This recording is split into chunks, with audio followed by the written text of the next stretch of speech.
नमस्कार साथियों, स्वागत है आपका हमारे YouTube चैनल पर। साथियों, आज स्टार्ट करते हैं चाणक्य नीति के 7वें अध्याय की दूसरी वीडियो। और साथियों, इसके पहले श्लोक में आचार्य जी ने समझाया है अधिक सीधा साधा नहीं होना चाहिए, क्योंकि जंगल में जाकर देखने से पता लगता है जो सीधे वृक्ष होते हैं वो काट लिए जाते हैं और जो टेढ़े मेढ़े वृक्ष होते हैं वो छोड़ दिए जाते हैं। इस बात से आचार्य जी ने यह समझाया है इतना भोला भाला नहीं बनना चाहिए कि कोई भी व्यक्ति मुंह उठाकर आए और आपका भोलेपन का फायदा उठा के चला जाए। इतना सीधा इंसान को नहीं होना चाहिए, तेज तर्रार बनना सीखो साथियों। अगले श्लोक में साथियों आचार्य जी ने बताया है हंस के समान बर्ताव ना करें। अब हंस कैसा बर्ताव करता है? जिस तालाब में पानी ज्यादा होता है हंस वहीं निवास करते हैं। यदि वहां का पानी सूख जाता है तो वे उसे छोड़कर दूसरे स्थान पर चले जाते हैं। और जब कभी वर्षा अथवा नदी की वजह से तालाब में पुनः जल आ जाता है तो हंस पुनः लौट कर आ जाते हैं। तो चाणक्य जी ने बताया है कि इंसान को हंस के समान बर्ताव नहीं करना चाहिए। जैसे अगर किसी इंसान में आपको लाभ दिखाई दे रहा है, वहां आप चले गए, उसके बाद आपको उसमें कोई लाभ नहीं दिखाई दिया, वहां से लौट आए, फिर कभी ऐसा हुआ कि उससे हमारी कोई जरूरत पड़ी, फिर चले गए। ऐसा इंसान नहीं होना चाहिए। ये हंस है, ऐसा करते हैं, लेकिन इंसान को कभी भी ऐसा नहीं होना चाहिए। और अगले श्लोक में साथियों आचार्य जी ने बताया है अर्जित धन का त्याग करते रहें। कैसे? तालाब के जल को स्वच्छ रखने के लिए उसका बहते रहना आवश्यक है। इसी प्रकार अर्जित धन का त्याग करते रहना ही उसकी रक्षा करना होता है। आचार्य जी ने समझाया है जिस तरह तालाब में अगर एक ही पानी भरा हुआ है बरसों से, वही पानी, और निकलने का कोई साधन ना हो, निकास का कोई रास्ता ना हो, तो तालाब में वो पानी सड़ने लगता है। अगर वो पानी निकल जाए और वर्षा का नया पानी आए तो ताज़ा पानी रहता है, हर बार उसमें कभी बदबू नहीं आएगी, वो सड़ेगा नहीं।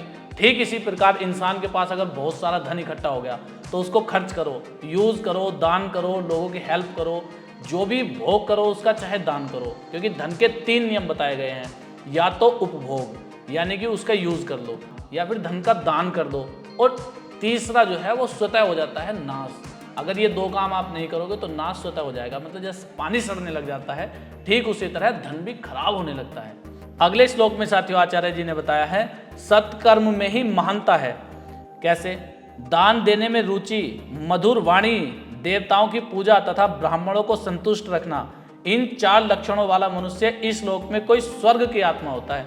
कहते हैं साथियों जिस इंसान के अंदर ये 4 गुण होते हैं, कौन कौन से? दान देने में रुचि हो, मधुर वाणी हो, बहुत अच्छा बोलता हो, लोगों का मन मोह लेता हो, और देवताओं की पूजा करता हो तथा ब्राह्मणों को संतुष्ट रखता हो। ब्राह्मण यानी कि जो ज्ञानी व्यक्ति हैं, जो विद्वान हैं, उनको संतुष्ट रखता हो, वे उससे खुश रहते हो, तो ऐसा इंसान मानो स्वर्ग से आया हो। अगले श्लोक में साथियों आचार्य जी ने बताया है दुष्कर्मी नरक भोगते हैं। अब दुष्कर्मी किन्हें बताया गया है? अत्यंत क्रोध, कटुवाणी, दरिद्रता, स्वजनों से बैर, नीच लोगों का साथ, कुलहीन की सेवा, ये नरक की आत्माओं के लक्षण होते हैं। जो आत्माएं नरक से आती हैं, यह आचार्य जी का मानना है कि कुछ आत्माएं स्वर्ग से आती हैं, कुछ आत्माएं नरक से आती हैं। तो उन्होंने बताया कि जो दुष्ट होते हैं उनके स्वभाव होते हैं अत्यधिक क्रोध, जो बहुत क्रोध करेंगे, और कटुवाणी बोलेंगे, वो स्वजनों से बैर, अपने जो होंगे उनसे ही वो बैर करते रहेंगे, अपने दोस्तों से बैर करेंगे, अपने परिवारजनों से बैर करेंगे, अपने रिश्तेदारों से बैर करेंगे, और नीच लोगों का साथ, हमेशा नीच लोगों के साथ बैठे उठेंगे, और कुलहीन की सेवा करेंगे, यानी कि जो मूर्ख हैं, दुष्ट हैं, उन्हीं की सेवा में लगे रहेंगे। नीच बताया गया है जो दुष्ट स्वभाव के लोग हैं उनका साथ रखेंगे वो। तो इससे पता चलता है कि ये इंसान सही नहीं है।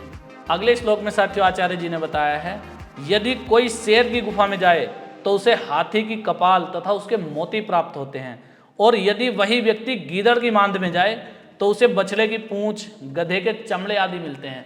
इस बात से आचार्य जी ने समझाने की कोशिश की है कि यदि कोई सज्जनों के पास जाता है, अच्छे इंसानों के पास जाता है, तो वहां से उसे अच्छे गुण सीखने के लिए मिलते हैं, अच्छे अच्छे स्वभाव सीखने के लिए मिलते हैं। और वहीं यदि कोई व्यक्ति मूर्ख लोगों के पास जाए, दुष्ट लोगों के पास बैठना उठना शुरू कर दे, तो उसे दुष्टता ही सीखेगा, उनसे दुष्टता सीखने को मिलेगी, गलत गलत व्यवहार वाली राय देंगे वो लोग। तो ऐसा है साथियों, अच्छे लोगों के साथ उठना बैठना शुरू करो, गलत लोगों के साथ उठने बैठने की कोई जरूरत नहीं है। अगले श्लोक में साथियों आचार्य जी ने बताया है विद्या बिना जीवन बेकार है। जिस प्रकार कुत्ते की पूंछ से न तो उसके गुप्त अंग छिप सकते हैं और न ही वह मच्छरों को रोक सकता है, इसी प्रकार विद्या से रहित जीवन भी व्यर्थ है, क्योंकि विद्याहीन मनुष्य मूर्ख होने के कारण न अपनी रक्षा कर पाता है और न ही अपना भरण पोषण कर पाता है। इस श्लोक में साथियों आचार्य जी ने विद्याहीन उसे बताया है जिसके पास कोई टैलेंट ना हो, जिसके पास कोई प्रतिभा ना हो। अगर कोई पढ़ा लिखा व्यक्ति नहीं है और उसके पास बहुत टैलेंट है तो उसे आप विद्याहीन नहीं कह सकते। वो शिक्षा ही तो नहीं ले पाया, वो स्कूल ही तो नहीं जा पाया, लेकिन उसके पास टैलेंट तो बहुत सारे हैं, अज्ञानी तो नहीं है। तो इस श्लोक से साथियों आचार्य जी ने बताया है कि विद्या आपके पास होनी चाहिए, गुण होने चाहिए आपके पास, सीखते रहना चाहिए इंसान को। क्योंकि अगर इंसान के पास विद्या यानी टैलेंट यानी कि कोई प्रतिभा नहीं होगी तो वो ना तो अपना भरण पोषण कर पाएगा और ना ही कभी संकट आने पर अपनी रक्षा कर पाएगा। अगले श्लोक में साथियों आचार्य जी ने बताया है सबसे बड़ी शुद्धता क्या है। तो सबसे बड़ी शुद्धता है मन वाणी को पवित्र रखना, इंद्रियों का निग्रह, सभी प्राणियों पर दया करना और दूसरों का उपकार करना सबसे बड़ी शुद्धता है। ये शुद्धता बताई गई है साथियों। क्या क्या? मन और वाणी को पवित्र रखो, सिंपल सा है। इंद्रियों का निग्रह करो, प्राणियों पर दया करो और दूसरों पर उपकार करो समय समय पर। ऐसा नहीं है, मैं आपको कई बार बता चुका हूँ, इस तरह नहीं है कि आप अपना काम छोड़कर दूसरों पर दया करने निकल गए कि भाई अब हम दूसरों पर दया ही करेंगे। नहीं, अपना काम करते रहो। जैसे आपको दिखाई दे कभी कि सामने वाले को हमारी ज़रूरत है और हम उसकी ज़रूरत को पूरा करने में सक्षम हैं, वहाँ कर दिया करो साथियों। इससे बड़ा धर्म, इससे बड़ा उपकार नहीं है कोई।